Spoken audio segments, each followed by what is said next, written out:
Welcome back to the KOAM Morning News. Earlier, we were fortunate enough to be joined by Jasmine Kyle. She's the director of the SEK Humane Society. I conned her into sticking around because of the very unique opportunities now that we're opening back up to the public. Pandemic getting a little bit better each and every day, and you have a wonderful opportunity to work with not only Jasmine, but Nala, sitting right there on Jasmine's lap. Jasmine, volunteers are so important, not only to the SEK Humane Society, but every humane society. And now that you're able to open back up your doors, what are some of the opportunities that people may want to take advantage of? Yeah, so there's multiple ways to volunteer: walking dogs, coming out and assisting our staff, even folding newspapers, laundry. That we do laundry 8 hours a day, 7 days a week.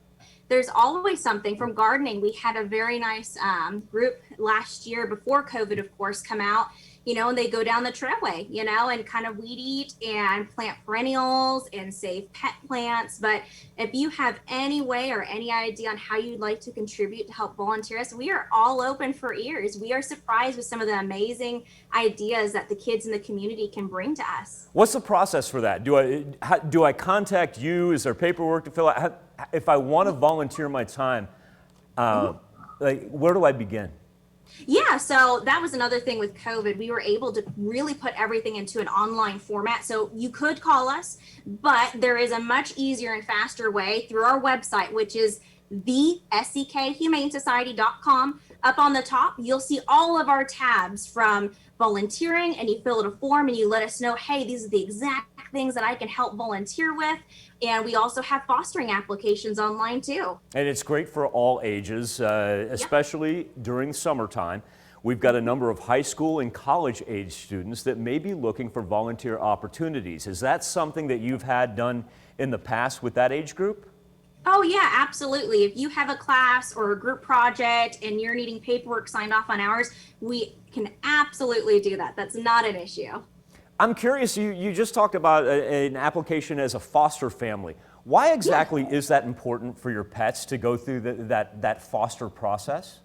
Yeah, so socialization, that is the biggest thing. So one of the dogs we talked about earlier, Mia, with her background in her case, she is going to need really a practice home. That way she can be more comfortable, get used to sights and sounds. It is crucial for those dogs to be placed in a foster home so they can kind of learn the ropes and experience hand on hand a human animal bond.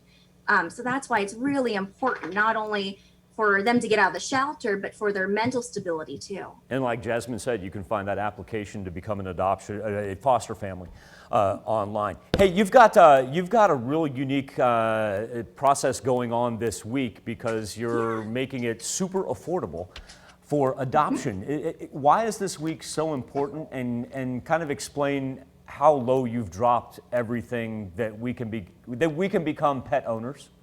Yeah, absolutely. So from June 8th through the 13th, in celebration of National Best Friends Day, of course, we are dropping down dog adoption fees to just $45. And again, all of our dogs are already spayed and neutered, they are already microchipped, and they are already up to date on vaccination. So they are truly ready to go to their forever homes. And right now, half of our dogs are even sponsored. We had a giant sponsor-thon event for last month. And for those dogs that are sponsored, they don't have an adoption fee. So this is the month to find your new forever fur baby and get them the homes that they deserve. Jasmine, that is incredible right there. And I want to reiterate what Jasmine just said. It's not like you are walking home with a cat or a dog and then have to go through the spay, neuter, the vaccination, no. Jasmine and her group have taken care of all of that. You guys are absolutely amazing. Jasmine Kyle, she is the director of the SEK Humane Society. Jasmine, thank you so much. I want you and all your fur babies, I want you guys to have a wonderful morning. You too. Thank you, guys. Thank you, Jasmine. We'll be back with more KOAM Morning News right after this.